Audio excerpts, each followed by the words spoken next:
Ahora sí. Eso, Orit, con la boquilla, me encanta. Ahora sí. Bien. Gracias por estar aquí. Gracias a Hashem por esta oportunidad de hablar con todas ustedes. Quiero mencionar que las fuentes para estas palabras de hoy fueron un libro de Rabbi Yehuda Appel, un libro de la Rabbanit Yemima Mizrahi que se llama Yemima Mizrahi Speaks, un artículo de Rav Shaul Rosenblatt, mis clases de un shiur de mis clases con Rav Igal Saidi, que por cierto, bueno, que Dios lo bendiga, que esté súper bien en Israel, que justamente escribiendo este shiur me sentí muy afortunada por haber, en el momento de los shiurim que recibía con él, haber tenido un cuaderno y haber escrito. Entonces les recomiendo que la que quieran, los shiurim que quieran, lo hagan porque realmente les queda. Y es increíble cómo a veces solo escribiéndolo es que uno realmente puede como internalizar o interiorizar las cosas. Y ahora, gracias a Dios, se los estoy pudiendo repetir por su sehut, Besat Hashem, Rav Said, que tenga todo el mérito, y del libro de la Sijá del Rebbe de Lubavitch. Deseo que estas palabras sean en especial por la refuá shlema de Simón Ben Gilson, pronto refuá shlema, por Gito y Batester Miriam, Rabiona Ben Java, Ilana Bat Hana, Rachel Bat Siona Teila, Sara Elisheva Bat Hana, Dana Bat Polet y Kol Joleam Israel, todo el que necesite y toda la que quiera pensar en alguien, bienvenida. Que estas palabras sean Leilui Nishmat, Sigal Bat Einat, Zichrono Libraja, Shlomo Ben Doret, Zichrono Libraja, Nina Bat Miriam, Zichrono Libraja. Ahora, esta semana se lee Parashat Pinhas, pero antes les quiero comentar que hoy es 17 de Tamuz. Y antes de entrar en la Parashá, vamos a mencionar de qué trata el 17 de Tamuz. Hoy es un día de ayuno que conmemora la caída de Jerusalén. La caída de Jerusalén previa a la destrucción del templo sagrado. Y esto, y el día de hoy, marca el comienzo de un periodo de duelo de 3 semanas que termina en Tisha B'Av. Esta etapa de las 3 semanas se llaman Ben Ametzarim. Y el propósito de este día de ayuno, como hoy, y los días de ayuno en general, es despertar ese sentimiento interno nuestro de pérdida por el templo destruido en este caso, y lo que nos... El hecho de llevarnos a la tristeza, dolorosos eventos. Y es para ayudarnos a nosotros a mejorar las faltas espirituales que los provocaron. A través del proceso de Teshuvah, que significa introspección y compromiso de cambiar, es que nosotros tenemos el poder de transformar lo que fueron tragedias en alegrías. Y de hecho, el Talmud dice que después de la reconstrucción del templo, esos días de ayuno, un día como hoy, será rededicado como días de festividad, de regocijo. Y es importante que sepamos qué fueron los acontecimientos que pasaron a través de la historia el 17 de Tamuz. 5 grandes catástrofes ocurrieron en nuestra historia judía, un día como hoy. Moshe rompió las tablas en el monte Sinai en respuesta a ver el pecado del becerro de oro. También durante el sitio de Jerusalén, en el primer templo, las ofrendas diarias, que era lo que hacían los Kohanim, fueron suspendidas un día como hoy. Las paredes de Jerusalén fueron traspasadas previo a que se destruyó el templo. Otra cosa que pasó es que el general romano Apóstamos quemó un rollo de la Torá, sentando para esto un precedente para los horribles quemas de libros judíos a través de los siglos. Y el último acontecimiento que se menciona es que una imagen idólatra fue ubicada en el templo sagrado, lo que es un acto de profanación. Si Dios quiere, deseo que pronto tengamos un día como hoy, ya lo tengamos como alegría y como regocijo. Ahora entremos a hablar de Parashat Pinhas. En la Parashá de esta semana, uno de los temas que Moshe explican son las leyes de la herencia y la relación de la herencia a la futura repartición de la tierra de Israel. Cada tribu tenía su tierra y la tierra de Israel fue dividida según tres formas o de tres maneras, ¿ok? Por población, por sorteo o por herencia. Vamos a explicar. Por población significaba que la tribu recibía más tierra en cuanto más grande fuera, ¿verdad? De acuerdo a su necesidad. Por sorteo es que el cual determinaba, se hacía un sorteo para determinar qué área recibía cada tribu, pero no necesariamente era por la lógica. Y luego por herencia significa que las propiedades de los padres se transferían a los hijos. Ahora, lo bonito de todo esto es que estos tres métodos de división reflejan las distintas facetas de nuestra relación con Hashem. Nosotros, si lo vemos en el sentido de por población, estamos conectados a Él por una relación de servicio y recompensa, nosotros, la población yehudía. Y esto significa o refleja una división lógica de la tierra. Si hablamos del tema del sorteo, nosotros fuimos elegidos por Dios para ser su pueblo independientemente de cuán bien cumplamos con nuestra parte en nuestra relación con Él. Y esto refleja la división de la tierra por esa suerte, la cual no está dictada por una lógica, como las mitzvot, que algunas son de lógica, otras no tienen lógica. Y el tercero, que es por herencia, nosotros estamos conectados con Hashem porque somos parte de Él. Y por ser parte de Él, Él no necesita elegirnos.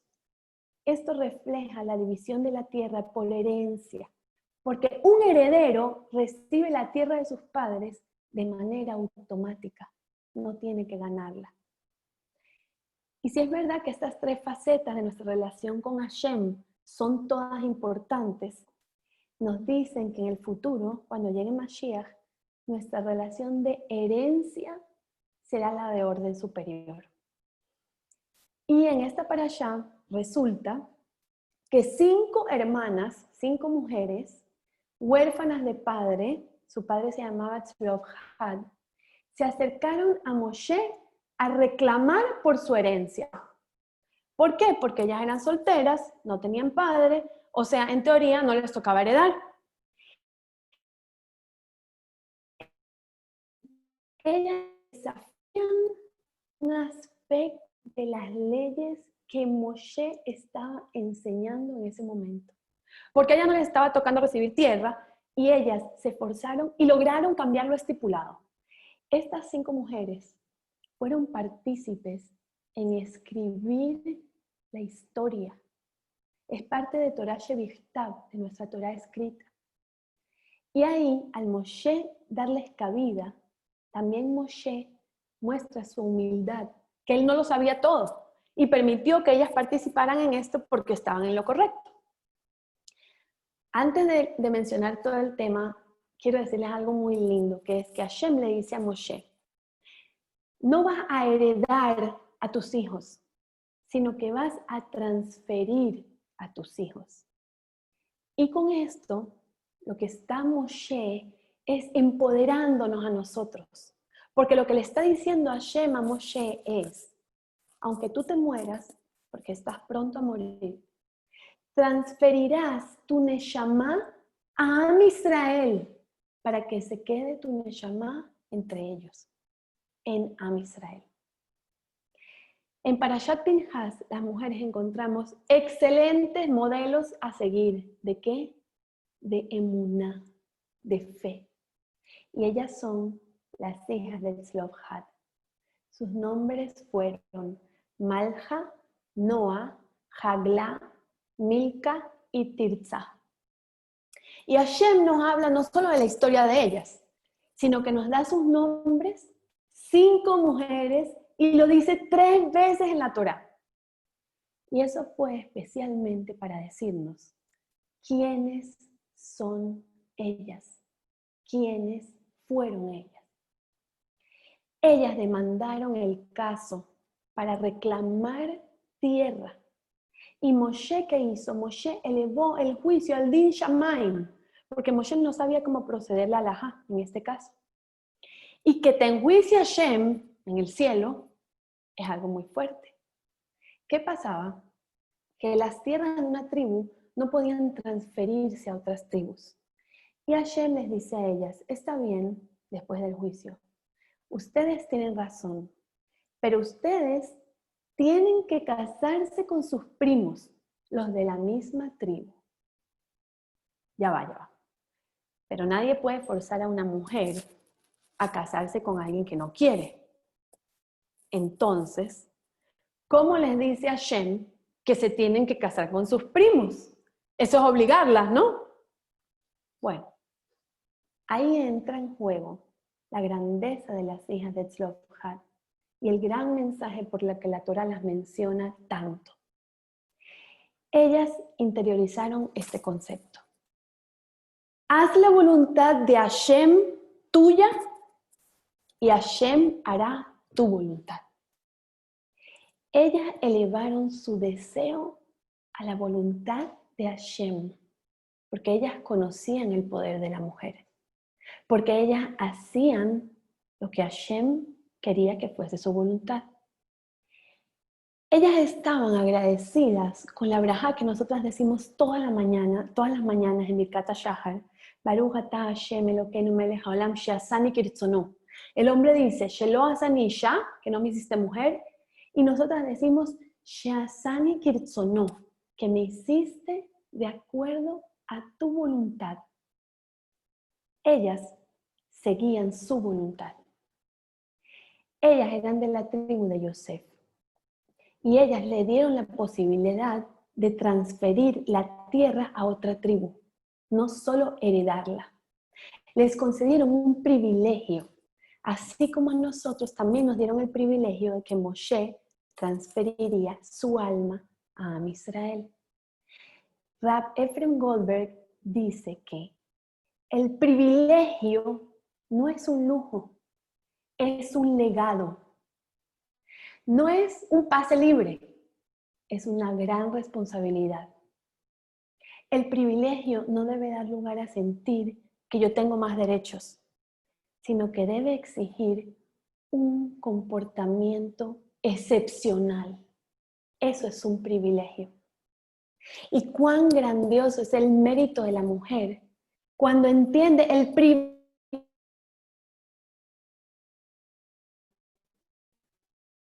y se esfuerza por ese comportamiento excepcional cuando busca revelar la verdad de lo que ella es.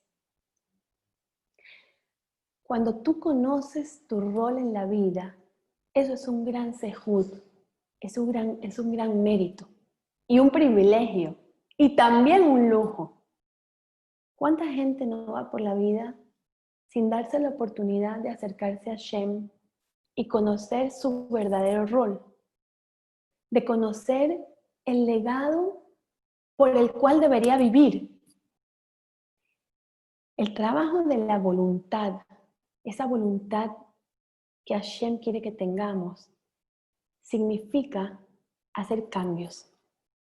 Algún refinamiento debe ocurrir para acercarnos a esos privilegios y a esas responsabilidades. Y ciertamente, nosotras no podemos convencer a Dios de que necesitamos tal o cual cosa, porque Él sabe exactamente que no es así. Él sabe exactamente lo que necesitamos. Sin embargo, sí podemos cambiarnos a nosotros mismos, cambiar nuestra razón, nuestra voluntad, comprendiendo cuáles son nuestros privilegios y valorando nuestro legado, ese legado por el cual lucharon las hijas de Tzlofhad. Hasta el punto tal que nosotras o el objetivo de nuestra petición tenga un sentido diferente, porque tenemos una comprensión diferente. El trabajo sobre uno mismo es alcanzar un refinamiento en la personalidad, una nueva comprensión sobre el propósito de la vida y sobre la perspectiva correcta de la riqueza, del matrimonio, de heredar, de la pareja. Y tener claridad de esto podría conducir a una situación donde ese regalo que estamos pidiendo a Hashem ahora podría ser bueno para la persona, porque ahora eres meritorio de obtenerlo, como lo hicieron las hijas de Tzlophat. En otras palabras, uno puede cambiar el bien que se espera recibir por medio del cambio de uno mismo. Mucho más que la abundancia que una persona desea, en realidad Hashem desea brindársela. ¿Y cómo es posible atraer esa abundancia? A través de nuestro enfoque y nuestras palabras del alma. Y las hijas de Tzlophat hicieron, con el permiso de los hombres, si hay alguien presente, lo que los hombres no hubieran podido hacer. Ellas hicieron el tikkun por el error de los espías. Ellas dijeron, danos parte en la tierra de Israel, en Eretz Israel. Ellas querían ser ellas mismas, más nadie, sino ellas mismas. Y eso es lo que la Torah nos quiere reforzar. Sé lo que tú eres, no lo que no eres. Pregúntate, ¿qué quiere Hashem de mí? ¿Qué quiere Hashem que yo haga? ¿Qué es lo que yo soy? Deja de un lado ese egocentrismo y busca qué es lo que Hashem quiere de ti. Y eso no significa vivir opacado, pasivo, sin aspiraciones propias, sin tener voluntad propia. Al contrario, nuestra Torá trata de pasión y llevó a las hijas de Tzlophat a vivir apasionadamente. Uno debe apasionadamente querer lo que Hashem quiere. Que sea una madre inspirada, que sea una madre, una esposa apasionada, una líder comunitaria que luche por la justicia y que luche por lo que corresponde a cada uno, que me desarrolle en las áreas donde yo soy buena. Ahí puedo conquistar el mundo haciendo lo mejor que hago. Y eso se adquiere como un regalo en el momento en que uno lo pide. Es rendirle a Hashem una voluntad y al mismo tiempo construir esa voluntad, como Hashem me lo recomienda. Se fue la luz, un minuto, ya va.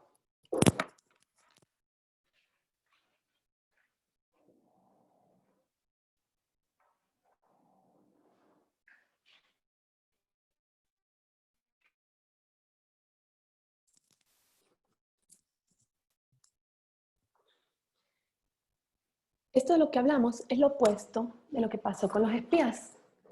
¿Acaso los espías hicieron la voluntad de Hashem? No.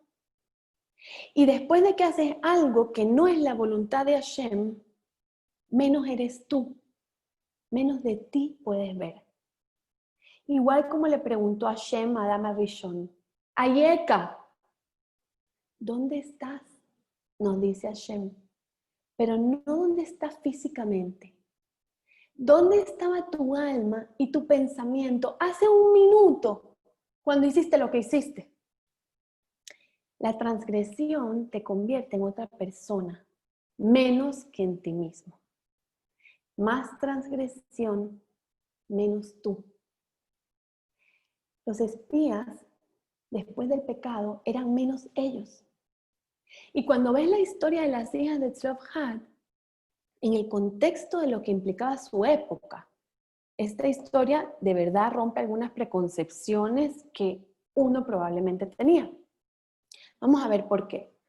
Porque aunque hoy en día la igualdad de los sexos no nos parece algo totalmente natural, debemos recordar que el movimiento feminista comenzó hace apenas 100 años. Y antes de eso, por miles de años, las mujeres no podían expresar su opinión, ni podían desempeñar un rol o una posición alguna en la sociedad. Teniendo esto en mente, Pensemos en lo que se les ocurrió a las hijas de Tzlobhad. Para 5 mujeres que no venían de ningún linaje particular, solicitaron una audiencia con Moshe Rabbeinu. Y nada más el hecho de que les permitieran obtener una audiencia con el líder del pueblo ya parecía ser algo como impensable. El simple hecho de que ellas cuestionaron el juicio de Moshe pareciera ser algo imposible. Pero ahí vemos que no está mal cuestionar. No es malo cuestionar. El hecho es cómo.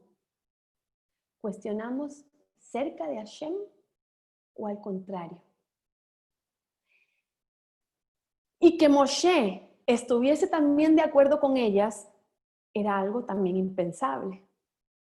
Además del respeto por las mujeres, que estaba años luz sobre su época, quiero destacar otra cosa.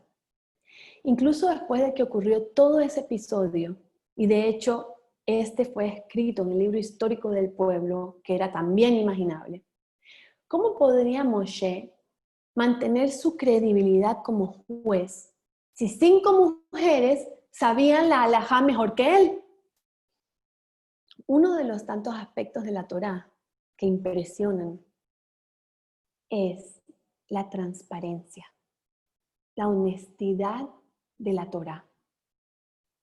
El autor de este libro no tiene nada que esconder, ni nada que probar. En este libro llamado Torá, las leyes son un desafío constante. Las historias no siempre muestran de la forma más linda o de forma positiva, ni siquiera al más grande de los personajes. No hay temor de enojar u ofender a nadie, porque se habla con emet, con verdad. Por eso Moshe no tenía miedo. Y alguien que parece estar tan desinteresado en convencernos a nosotros, su audiencia, de que Él es Dios, debe ser alguien que tiene mucha confianza en que Él realmente sí es Dios. Todos luchamos por tener emuná, especialmente esa emuná shlema, emuná completa. Y no es fácil esperar y esperar sin saber lo que sucederá y seguir con esa emuná. Pero el fiel Yehudí sabe, Be'af al pi sheit mamea, que aunque la llegada del Mashiach se retrase, debemos esperar pacientemente. Y como dijimos en el shiur de la semana pasada, gran parte de la vida se trata de esperar, bellas mujeres, ya sea para un niño,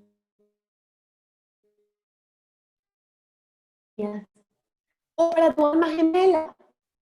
Pero esa espera con anhelo positivo y con paciencia, con fe de que las cosas sí sucederán, suceden solo porque tienes la fe que así será. Ahora quiero cambiarles un poquito el enfoque y quiero que enfoquemos esta historia desde la perspectiva de un shidduch, como si estuviéramos frente a una casamentera, a un matchmaker. Hablemos de estas 5 mujeres fuertes, las 5 hijas de Tzlobhad. Si fueran a una entrevista de shidduch, hoy en día no sé si tendrían mucho éxito. Imagínense esta escena. Estas 5 solteras mayores se sientan ante la casamentera. Así que comencemos con lo básico, les dice ella. ¿Cuántos años tienes? Y la más joven, que su cabello ya se está volviendo como gris, le dice, tengo 40. Y la respuesta de la mayor fue, y yo 60. Y a eso no vemos que fuera como un buen comienzo. Cuando la Shadchanit les pregunta por su vida, lo que ellas dicen es, nuestro padre murió en el desierto. Y como ustedes saben que las historias para entenderlas no es suficiente con verlas por fuera, él fue el primer Mejalel Shabbat.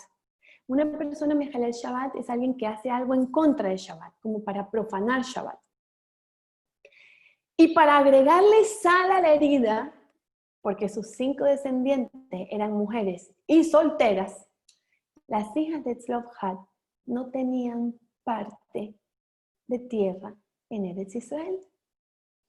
Además, tenían una reputación de ser como muy meticulosas, muy piquis, con respecto a cada mitzvah y jumbrá, como muy estrictas, algo que los hombres no apreciaban mucho en esos tiempos. Si observamos sus circunstancias, ¿qué posibilidades tenían de encontrar sus sibugim, sus shidujim? Ellas. Y ellas, aunque no se comprometían, ¿saben cómo estaban? Permanecían con el máximo de emuná en Hashem. Esperaron pacientemente a los esposos que compartirían el mismo amor por la Torá que las había mantenido a ellas levantadas toda su vida. Y realmente creyeron que merecían la construcción de hogares bellos y puros algún día. La actitud de las hijas de Tzlofhad fue: sí, claro que podemos. Aunque sus circunstancias parecían terribles, ellas estaban llenas de positivismo. Y dice el Midrash que su creencia y su emuná fue lo que las mantuvo fuertes y en marcha, porque ellas anteponían la voluntad de Dios ante la suya. Ellas hicieron la voluntad de Hashem su voluntad, y Dios hizo la voluntad de ellas, la de Él. Como siempre decían, Tov Hashem lakol, Hashem es bueno para todos. Las hijas de Tzlofhad, dice el Midrash, también fueron heroicas en otros aspectos. Tzlofhad era en realidad un hombre piadoso y su intención al profanar Shabbat era justa, porque él, hay varias opiniones, pero una de las opiniones es que era para mostrarle al resto de la nación cuán severo sería el castigo de no cuidar Shabbat. Él no merecía ser castigado por sus acciones, porque sus motivos eran puros. Por lo tanto, sus hijas, ¿qué hicieron? Ellas se embarcaron en una misión para limpiar el nombre de su padre, para pulir su reputación. Y a veces es difícil para una mujer soltera que ya es adulta y que vive con sus padres, mostrarles a ellos el honor y el respeto que realmente exige la Torá. Pero la Rabbanit Yemima Mizrahi cuenta que ella, con todas las muchachas, todas las jóvenes, todas las mujeres que se le acercan, ella ha sido testigo una y otra vez que cuando una mujer soltera toma sobre sí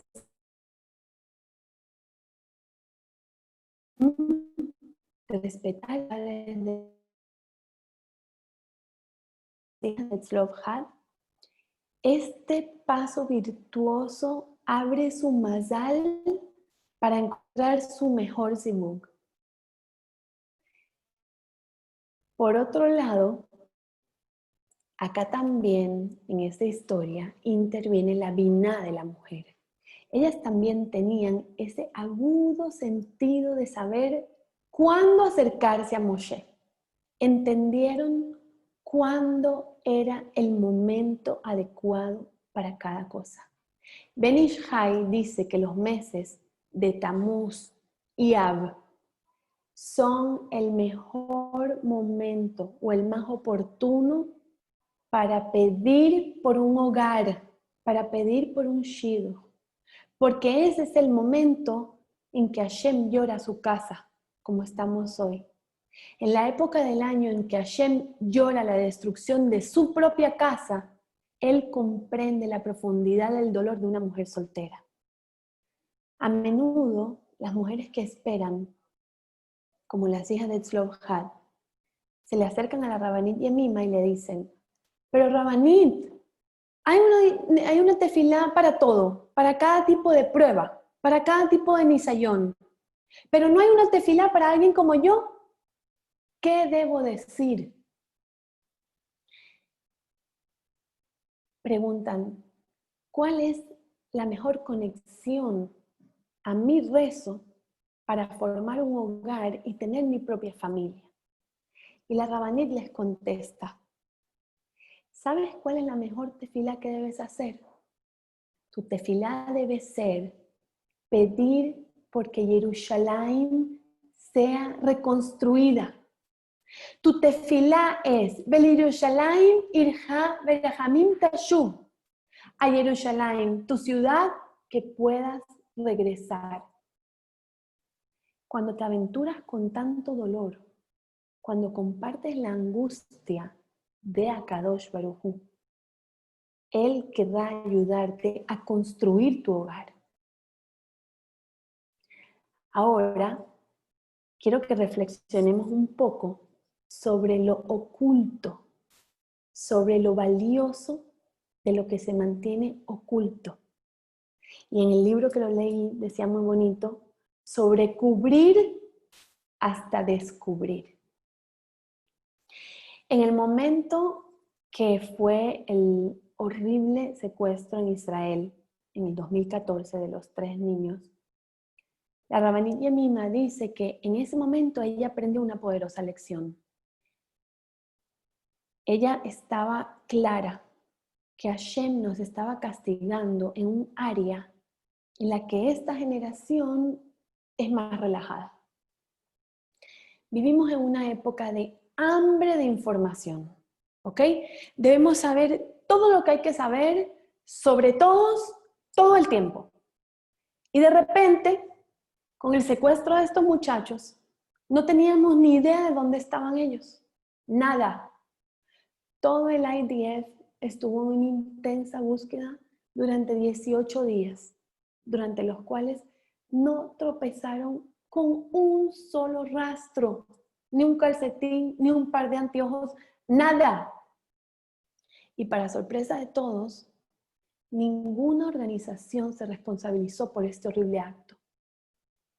Nosotros experimentamos la maldición que dice, Veanoji haster astir et panay bayom ahu. Ocultaré mi rostro ese día. Hashem escondió su rostro en nosotros al más grado alto. El Maharal de Praga dice que cuando Hashem se esconde tan bien como lo está haciendo en estos tiempos, solo los escondidos de la generación, solo los ocultos de la generación pueden salvarnos. Y esto es algo impresionante. Al mencionar a los escondidos, se refiere a quién. Se está refiriendo a las mujeres sanúa, a las mujeres que tienen recato. Y cuando se refiere al tzniut, al recato,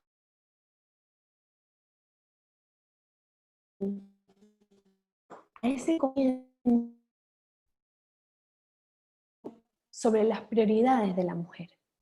Es un comportamiento que va desde su pensamiento, sus palabras, sus miradas, su expresión.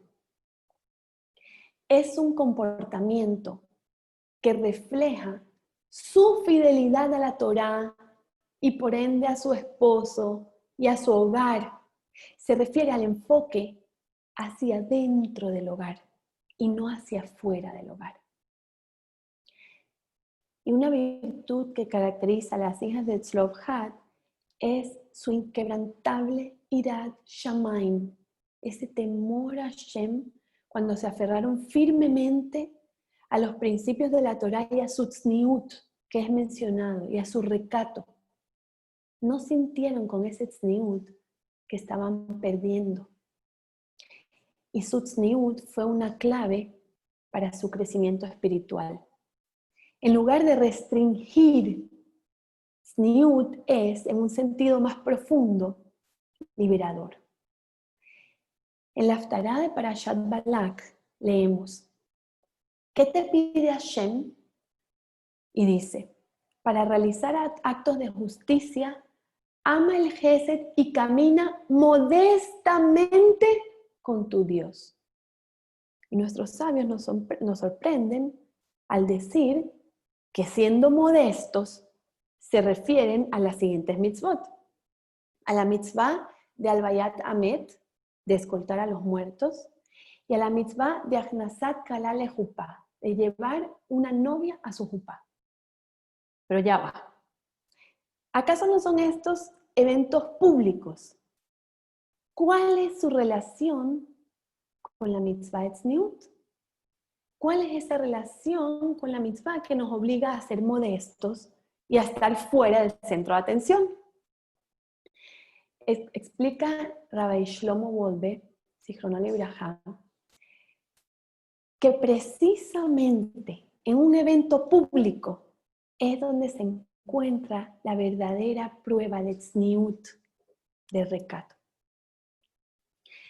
¿Acaso puedes, en ocasiones públicas, cuando quieres verte lo mejor posible, permanecer tzanúa y esforzarte por verte bien y tzanúa? Sí, debemos vernos hermosas por fuera con un hermoso contenido interior. Y si hay santidad interna, la belleza de afuera no va a distraer que se perciba esa santidad. Esa belleza con recato, con tzniut, como quiere Hashem. Cuando tu hija, cuando tu mejor amiga se va a casar o cuando tu hermana se va a casar, quieres verte especialmente bella y te mueres por ponerte ese vestido sin hacerle ningún cambio a esa espalda descotada. ¿Y cuáles son tus prioridades? Este es exactamente el desafío del que las hijas de Tzlobhat no fueron víctimas. Se aferraron fuertemente a sus principios, a pesar de la presión que recibieron para relajarse. Ellas no aplicaban para lo que estaban haciendo, ellas no eran esto, ellas no eran lo otro, porque ellas entendieron lo que era realmente importante y lucharon por lo que era realmente importante, con un objetivo y con tzniut. Cuanto más nos cubramos, más Hashem nos ayudará a descubrir la verdad. Increíblemente, cuanto más tzanúa sea una mujer en su actitud, más atraerá la atención de lo correcto, de lo bueno. Y ahora quiero que analicemos una mirada más profunda. Muchas figuras religiosas destacaron la importancia de morir una buena muerte. Y un bello ejemplo se encuentra en Parashat Pinhas. En la Parashá, Dios le dice a Moshe que se prepare porque va a morir. La vida de Moshe, más que nada, por esa dedicación de él al pueblo judío. Una y otra vez, él se esforzó para ayudar a Israel. Y ante la noticia de que su muerte era inminente, sorprendentemente, Moshe, ¿qué hace? Moshe no pide una vida más larga.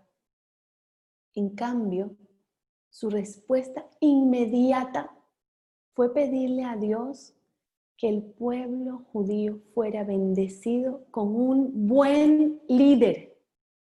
Moshe rezó para que la nación no fuera como un rebaño sin pastor. La dedicación de Moshe a Israel era tan grande que solo le preocupó el bienestar de Israel, incluso ante la perspectiva de su propia muerte. Y los comentaristas señalan una forma muy inusual para la Torá en que Moshe se dirigió a Dios. Moshe se dirigió a Dios, al Dios de los espíritus, una apelación raramente usada en la tradición judía. Y Rashi explica que los espíritus a los que se refiere aquí son las almas de cada uno de los israelíes. Moshe aludió al aspecto de Hashem, que es sensible a las necesidades de cada individuo. Ese fue el nombre de Dios que Moshe usó o que Moshe invocó al rezar para que el nuevo líder de Israel se preocupara por cada uno de los judíos. Tanto en la vida como en la muerte, Moshe demostró estar absolutamente unido a su pueblo.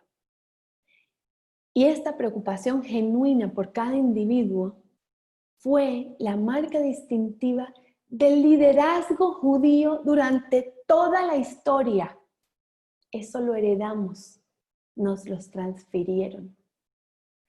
El Talmud en particular destaca que un líder debe entender que cada persona tiene una visión personal de la realidad y que puede cuestionar, como lo hicieron las hijas de Tzlophat. El líder, ¿qué debe hacer? El líder debe ser capaz de elevarse sobre todas esas pequeñeces para convertirse en un paraguas que tanto abarca como protege a todos. Y Moshe fue un maestro en ese aspecto. De hecho, la Cábala, el misticismo judío, expresa esta idea así, diciendo que todo Yehudí tiene en él una porción de Moshe. El Shla, que es un gran místico, fue un gran místico, explica que solamente el Mashiach igualará a Moshe en su entendimiento y en su compasión por cada uno de los Yehudim. Y ojalá que tengamos, Besat Hashem, el mérito de este liderazgo muy pronto en nuestros días.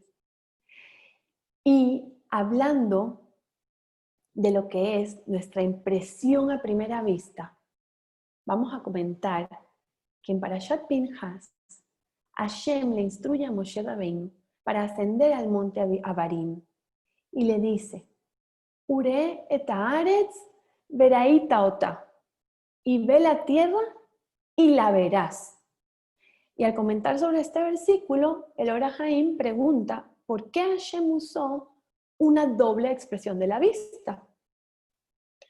Él responde que es porque lo natural en nosotros, el ser humano, es que la primera vista o la primera mirada de una persona sea una mirada física, con ojos enfocados solo hacia lo físico. La segunda mirada ya puede ser con ojos espirituales. Y es una vista tomada con una luz especial que él llama Or HaHaim, la luz de la vida. En ese momento que Moshe subió, Moshe Rabbeinu estaba profundamente triste por la realidad de que él no merecía entrar a Eretz Israel.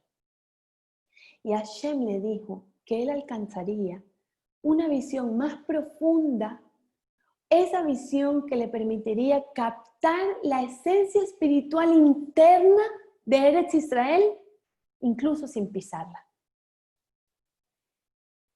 El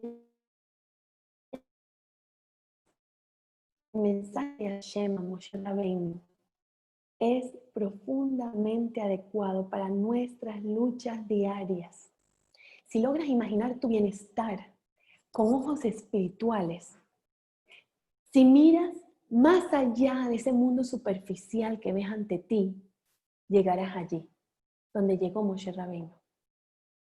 La Rabbanit Yemima Mizrahi dice que cuando las mujeres le gritan que ya están desesperadas por su Yeshua salvación, ella les dice, el sueño sigue siendo tuyo. En el momento en que dejas de desear, ya no es tuyo. ¿Qué tenían para ellas las hijas de Tzlophat?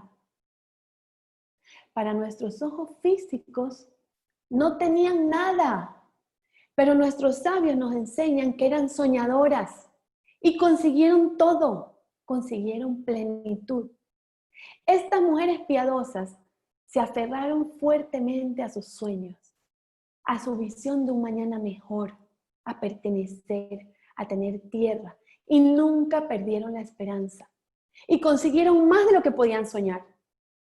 Atrévanse a soñar, nos dice esta parasha. El dar rienda suelta a tu imaginación y permitirte entrar en ese territorio que nunca creíste que podías conquistar, te ayuda a diseñar tu propia realidad, rodeada de lo que sueñas. Este rasgo que se ha transmitido de mujer a mujer desde la existencia de la nación judía se llama soñar. Esta capacidad de usar tus ojos espirituales para imaginar un futuro más brillante. Y la verdad que voy a hacer un pequeño paréntesis, yo lo viví en carne propia. Cuando aparte de rezar y pedir por tantas cosas, yo me atreví a soñar lo imaginable, a visualizar, a enfocarme, a verme en cierta situación. Sin ninguna necesidad de salir del país donde formé mi hogar con mi esposo. Ante tanta falta para nosotros de orgullo judío, de espiritualidad que hay donde vivimos y que queríamos que nuestros hijos vieran, soñé que quería que mis hijos vieran otra cosa y que tuvieran la oportunidad de vivir lo que era un ambiente rodeado de orgullo judío, rodeado de Gesed, rodeado de amor al prójimo, rodeado de shiurim, rodeado de amigos, de amigas, de vida social. Lo soñé. Y un día, literalmente, abrí los ojos y mi esposo, que no tenía ninguna intención de vivir nada de todo lo que estaba soñando yo, menos en Panamá, me dijo que nos íbamos a Panamá, a una comunidad exactamente como lo que yo quería. Yo simplemente soñé. Hashem movió todas las piezas y Él hizo todo. Él nos acomodó, Él nos ubicó, Él decidió cuánto tiempo estaríamos allí. Él vio mis sueños. Fueron más que rezos. Y gracias a Hashem por su decisión también actual de estar donde estamos, y de verdad, de corazón, lo tengo que confesar, incluso en contra de mi voluntad. Yo me estoy trabajando para hacer su voluntad, mi voluntad. Que no es nada fácil, no. Pero sé que es lo mejor para mí porque tengo emuná en que Él lo hizo. Sigamos el ejemplo de las hijas de Tzlophat y comencemos a soñar hoy, porque puedes ser la escritora de tu herencia. Y ya para terminar, les quiero compartir esta enseñanza. El Rebbe de Lubavitch enfatiza la gran responsabilidad de cada uno de nosotros en pos de defender esa integridad espiritual de todo Yehudí de nuestra generación. Y dice que si se presenta una situación en la que uno puede intervenir, se debe actuar. La Parashat Pinhas relata ese lamentable percance de Zimri, que Zimri era el líder de la tribu de Shimón, y él cayó presa de lo que fue la tentación, y él cohabitó con una princesa de Midian.